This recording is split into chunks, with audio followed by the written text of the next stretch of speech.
हमने कल वाला पोर्शन जो हमने कर लिया था उससे आगे हम कंटिन्यू करते हैं, ठीक है ना। चलिए, तो अभी हमने कल कंडक्टर तक की हमने बात कर ली थी, उससे आगे का हम डिस्कशन करते हैं।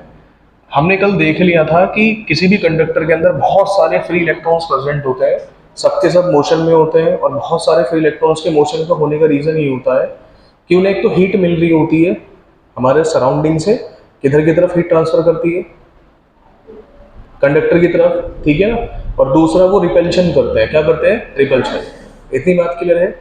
अब हमने ये भी देखा था कि उस कंडक्टर के अंदर एवरेज स्पीड हमारे पास लगभग होती है 10⁻⁷ मीटर पर सेकेंड, और एवरेज वेलोसिटी कितनी होती है, 0, क्योंकि बार बार वो इलेक्ट्रॉन उसी पाथ से मूव करता है, तो सब जगह एवरेज वेलोसिटी हमारी कितनी होती है, 0। ये मैं पहले फर्स्ट पार्ट में आपको बता चुका हूं। अब हमारे पास यहाँ एंट्री होती है किसकी, बैटरी की, किसकी, बैटरी की, है ना। ये बात आप ध्यान रखना कि अभी जो पहले वाला पोर्शन था उसमें कंडक्टर किसी भी बैटरी के साथ कनेक्ट नहीं था, वो सिर्फ एक कंडक्टर की कहानी थी कि नॉर्मल एक वायर है, वायर में से एक मैंने छोटा सा कट ले लिया, पीस ले लिया, उसके अंदर की मैं आपको कहानी बता रहा था। बट लेकिन अब क्या आ गया, अब आ गया कि हमने उस कंडक्टर को उठा के किससे कनेक्ट कर दिया, बैटरी से। किससे, बैटरी। बहुत ही बढ़िया, शानदार। तो अब मैं जानता हूं कि इलेक्ट्रॉन तो बहुत सारे हैं, बहुत सारे इलेक्ट्रॉन्स हैं, है ना। इनफाइनाइट मान, इनफाइनाइट बोलो, हालांकि इनफाइनाइट नहीं होते, मतलब बहुत ज्यादा होते हैं, मिलियंस में, करोड्स में, है ना। ठीक है, अब मैंने क्या किया, इस कंडक्टर को उठा के किसी बैटरी से कनेक्ट कर दिया। बात समझ आ रही है। जब आपने किस कंडक्टर को उठा के किसी बैटरी से कनेक्ट किया, मैंने कहा ये बैटरी है 20 वोल्ट की। कितने वोल्ट की बेटा, 20 वोल्ट। तो ये जो बड़ा वाला टर्मिनल होता है ये पॉजिटिव को रिप्रेजेंट करता है, और नेगेटिव वाला नेगेटिव, यानी छोटा वाला टर्मिनल नेगेटिव को, है ना। ये बैटरी 20 वोल्ट की है, तो पॉजिटिव टर्मिनल कितने का है, 20 का, और नेगेटिव कितने का, 0 वोल्ट का। अरे हाँ ना, तो बोल, बहुत बढ़िया। यानी ये 20, तो ये वाला एंड भी कितने का, 20, ये एंड भी कितने का, 20। अब आप कहोगे भैया कि कोई पोटेंशियल ड्रॉप क्यों नहीं हो रहा। एक्चुअल में दीज आर कनेक्टिंग वायर्स। जो वायर किसी भी कंडक्टर को उठा करके किसी दूसरी चीज से कनेक्ट कर देते हैं उन्हें हम क्या बोलते हैं, कंडक्टिंग वायर्स। क्या बोलते हैं बेटा, कंडक्टिंग वायर्स।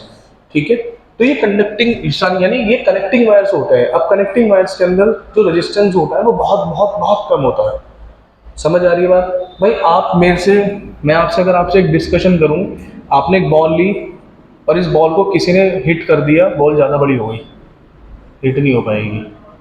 एक छोटी सी बॉल को हमने हिट किया, तो हिट करने के बाद कुछ टाइम बाद किस में आ जाएगा, रेस्ट में आ जाएगा। किस में आ जाएगा, रेस्ट में। रेस्ट में क्यों आ रहा है ये, क्योंकि हमारे यहाँ पे फ्रिक्शन परसेंट है, हमारी अर्थ की सरफेस पे क्या परसेंट है, फ्रिक्शन। तो फ्रिक्शन की वजह से ही तो रेस्ट में आता है ये। अगर फ्रिक्शन ना हो तो क्या कुछ बॉल की एनर्जी लॉस होगी, नहीं होगी, कोई भी एनर्जी लॉस नहीं होगी। तो ये एनर्जी लॉस क्यों हो रही है, क्योंकि यहाँ फ्रिक्शन है। क्या है ये, अच्छा, अगर फ्रिक्शन 0 हो जाएगा तो क्या इसमें एनर्जी लॉस होगा, नहीं होगा। अरे हाँ ना, तो बोलो। फ्रिक्शन कैसे खत्म कर सकता हूँ, अगर मैं यहाँ पे ऑयल डाल दूं, तो ऑयल डालने से फ्रिक्शन कम हो जाएगा, तो बॉल ज्यादा दूर तक मोशन करेगी। यही सेम यहाँ पे जो काम फ्रिक्शन एनर्जी लॉस कराने का कर रहा है, वही काम इन वायर्स में कौन करता है, रेजिस्टेंस। कौन करता है, जिस वायर का जितना ज्यादा रेजिस्टेंस होगा उसका पोटेंशियल ड्रॉप क्या होगा, उतना ज्यादा, उसका ज्यादा से ज्यादा पोटेंशियल ड्रॉप होगा। कोई कंफ्यूजन तो नहीं है। तो आप एक बात ध्यान रखना, ये जो कनेक्टिंग वायर्स है, इन कनेक्टिंग वायर्स का जो रेजिस्टेंस होता है हम जानते हैं V is equal to I R, और रेजिस्टेंस जो होता है वो लगभग 0 होता है। देखो, ऐसा तो कोई भी कंडक्टर नहीं है इस पूरी दुनिया के अंदर जिसका रेजिस्टेंस 0 हो, है ना। कुछ ना कुछ थोड़ा बहुत तो रेजिस्टेंस होता है, बट वो नेग्लेक्जिबल होता है। क्या होता है, तो V is equal to I into लगभग 0, तो V कितना आया, लगभग कितना आया, 0। कितना आया, 0। ध्यान रखना इतनी बात को, ठीक है ना। तो इस ये 20 वोल्ट का, तो ये टर्मिनल भी कितने का, 20 का, ये टर्मिनल भी कितना, 20 का। ठीक है, कंडक्टर जो मैंने बैटरी से कनेक्ट किया है इसकी लेंथ को मैंने बोल दिया L। कितना बोल दिया, L। अच्छा, ये पॉजिटिव 20, ये 0, ये भी कितना, 0, और ये भी कितना, 0। ठीक है बेटा। अब आपने इस कंडक्टर को बैटरी से कनेक्ट किया था, लेंथ L है, तो हम जानते हैं, एक हमने सेकंड चैप्टर में रिलेशन पढ़ा था, E is equal to minus dV by dr। इसको मैं ये भी बोल सकता हूँ, E is equal to V by L। अगर वोल्टेज कांस्टेंट है और R कांस्टेंट है,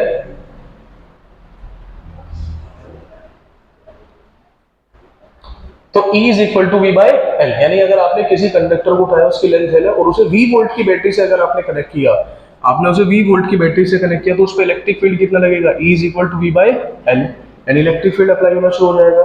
इलेक्ट्रिक फील्ड की डायरेक्शन क्या होती है, पॉजिटिव टू नेगेटिव, तो पॉजिटिव टर्मिनल से इलेक्ट्रिक फील्ड कहाँ लगेगा, नेगेटिव टर्मिनल। बात समझ में आ रही है, पूरा फिनोमिना समझा रहा हूं मैं आपको। इस बैटरी की वजह से इलेक्ट्रिक फील्ड की डायरेक्शन पॉजिटिव से नेगेटिव, तो इलेक्ट्रिक फील्ड तो इस डायरेक्शन में है ना। और हमें यह भी पता है कि अगर हमारे पास इलेक्ट्रिक फील्ड है, इलेक्ट्रिक फील्ड की डायरेक्शन क्या होती है बेटा, positive to negative, positive to negative, और ये इलेक्ट्रॉन बेटा यहां प्रेजेंट है आपका। तो इलेक्ट्रिक फील्ड में अगर कोई इलेक्ट्रॉन आ रहा है तो इलेक्ट्रॉन किधर की तरफ मोशन करेगा, पॉजिटिव की तरफ। याद रखना, इलेक्ट्रॉन को अगर इलेक्ट्रिक फील्ड में रखोगे तो इलेक्ट्रिक फील्ड क्या पॉजिटिव डायरेक्शन में मोशन करेगा, और अगर पॉजिटिव चार्ज को रखोगे, किसको, पॉजिटिव चार्ज को, तो पॉजिटिव पॉजिटिव इसको रिपेल करेगा, तो ये किधर की तरफ जाएगा, इलेक्ट्रिक फील्ड की डायरेक्शन में। एक बात और हम ये जानते हैं, E is equal to F upon Q, तो फोर्स का फॉर्मूला क्या हुआ, QE। तो अगर इस इलेक्ट्रॉन को इलेक्ट्रिक फील्ड में रखोगे तो इस पे पीछे की फोर्स लगेगा EE, और इस पे आगे की तरफ फोर्स लगेगा कितना, EE। ठीक है, अब देखो यहाँ पे, तो कंडक्टर था, कंडक्टर के ऊपर इलेक्ट्रिक फील्ड लगा इस डायरेक्शन में, और ये सब इलेक्ट्रॉन्स है, इलेक्ट्रॉन्स है तो सबको पीछे की तरफ क्या लगेगा, फोर्स लगेगा।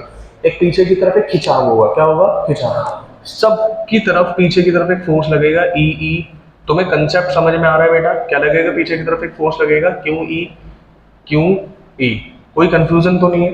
यानी इलेक्ट्रॉन जो है वो रैंडम ऐसे मोशन करना चाहेंगे, बट लेकिन फोर्स उन पे कहां लग रहा होगा, पीछे की तरफ। ये फोर्स किसकी वजह से डेवलप हुआ, इलेक्ट्रिक फील्ड। इलेक्ट्रिक फील्ड किसकी वजह से आया, पोटेंशियल डिफरेंस। किसका आया, क्या मेरी बात समझ में आ रही है।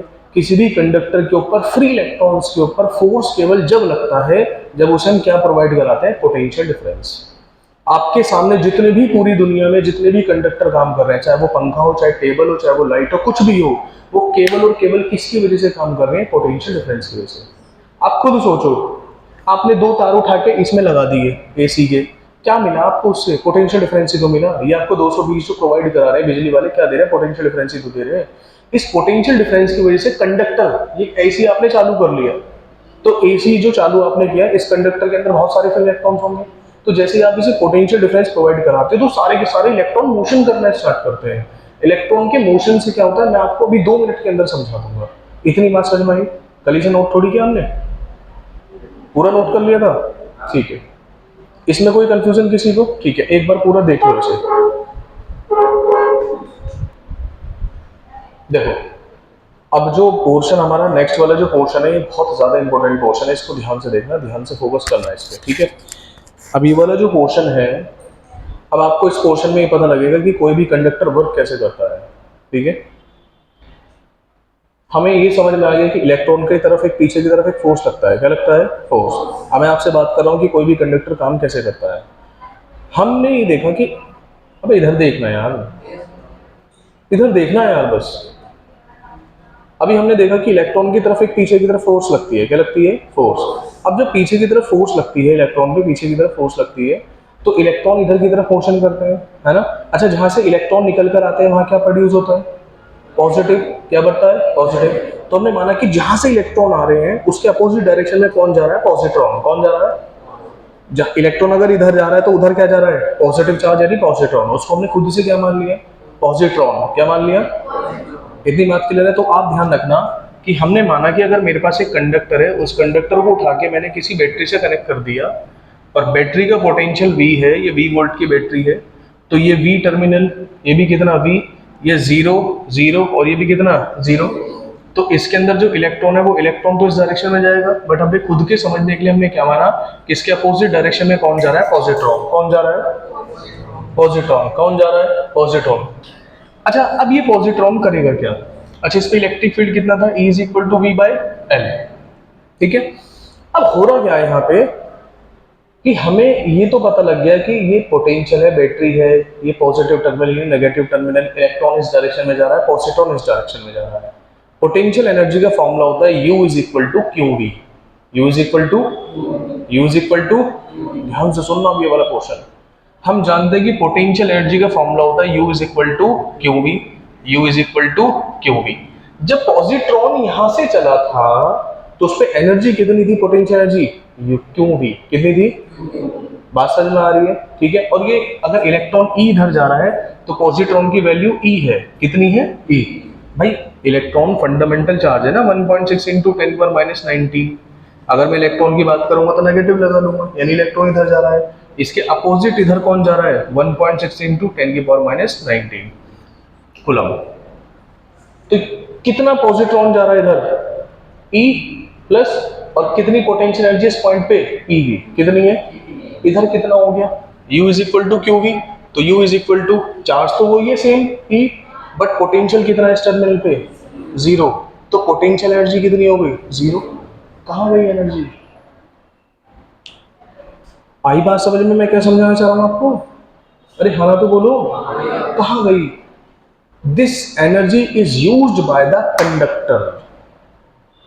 ये वो एनर्जी होती है जो हर एक कंडक्टर अपने अंदर यूज कर लेता है।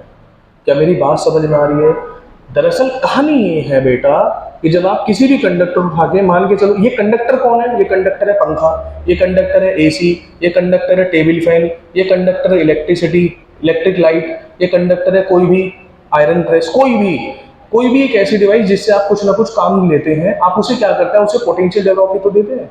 क्या देते हैं, पोटेंशियल ड्रॉप, पोटेंशियल डिफरेंस देते हैं। उसके अंदर बहुत सारे फ्री इलेक्ट्रॉन्स होते हैं, वो इलेक्ट्रॉन्स मोशन करते हैं, बट उसके अपोजिट डायरेक्शन में कौन घूमता है, पॉजिट्रॉन।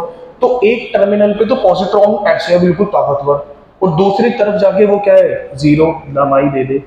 तुम्हें मेरी बात समझ में आ रही है। इधर तो पूरी एनर्जी थी फुल, कितनी ईवी, और इधर आते आते कितना हुआ, जीरो। कहाँ गई energy. This energy is used by the conductor और अप्लायंसेस। ये एनर्जी कौन यूज करता है, कंडक्टर या फिर अप्लायंसेस, ठीक है। जब आपने जैसे बैटरी से कनेक्ट किया था तो बैटरी से ये जो पॉजिट्रॉन था बहुत सारी एनर्जी लेके निकला, बहुत सारी क्या लेके निकला, एनर्जी। और वो बहुत सारी एनर्जी लेके निकला निकला निकला निकला निकला यहाँ पहुंचा तो बिल्कुल ताकत है, और इधर जाते जाते ला एनर्जी। क्या मेरी बात समझ में आ रही है। बैटरी कहती है चिंता मत कर मैं हूं, बैटरी क्या करती है, इस इलेक्ट्रॉन बुलाती है, फिर ले बेटा एनर्जी, फिर एनर्जी लेके निकलता है बैटरी से, फिर यहाँ पहुंचता है, फिर एनर्जी कंडक्टर यूज करता है, फिर इधर आते आते फिर जीरो हो जाती है एनर्जी। फिर वही प्रोसेस प्रोसीड्स होता रहता है कंटिन्यूसली जब तक बैटरी का पोटेंशियल क्या नहीं हो जाता, जीरो। क्या ऐसे ही होता है हर एक कंडक्टर में, हर एक अप्लायंसेस में। तुम घड़ी का सेल यूज करते हो, सेल भी तो यही काम करता है, घड़ी के अंदर भी तो एक सर्किट है। अरे समझ आ रही है बात, घड़ी के अंदर भी तो एक सर्किट है, वो सर्किट आपने सेल से कनेक्ट किया, सेल क्या प्रोवाइड कर रहा है, पोटेंशियल डिफरेंस। तो उस पोटेंशियल डिफरेंस की वजह से क्या होता है, उसके अंदर जितने फ्री इलेक्ट्रॉन्स होते हैं ऐसे ऐसे वो मोशन कराता रहता है पॉजिट्रॉन को, पॉजिट्रॉन की वजह से मोशन कराता है। मोशन कराने उसकी मतलब पॉजिट्रॉन के, मान के चलो इसकी कमर पे बैग रखा हुआ है, क्या रखा हुआ है, बैग। वो बैग जो है वो यहाँ से भर के लाता है, इस कंडक्टर को देता है, और इधर आते आते बैग क्या हो जाता है, खाली। फिर बैटरी बैग भरती है, फिर ये एनर्जी देता है, ये प्रोसेस कंटिन्यूसली प्रोसीड्स होता रहता है। Battery what provides, battery provides energy. Battery क्या प्रोवाइड करती है, एनर्जी। क्या बात समझ में आई तुम्हें, कोई कंफ्यूजन तो नहीं है, इसे भी बनाओ डायग्राम तो।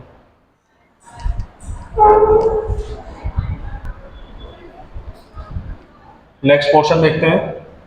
कंडक्टर को अब हम ना पीछे बैक में आ जाते हैं उसी वाले पोर्शन पे। कंडक्टर को बैटरी से कनेक्ट किया, वी वोल्ट की battery, electric field equal to V/L है, इलेक्ट्रॉन पे सबके पीछे की तरफ फोर्स लग रहा है इलेक्ट्रिक फील्ड की वजह से।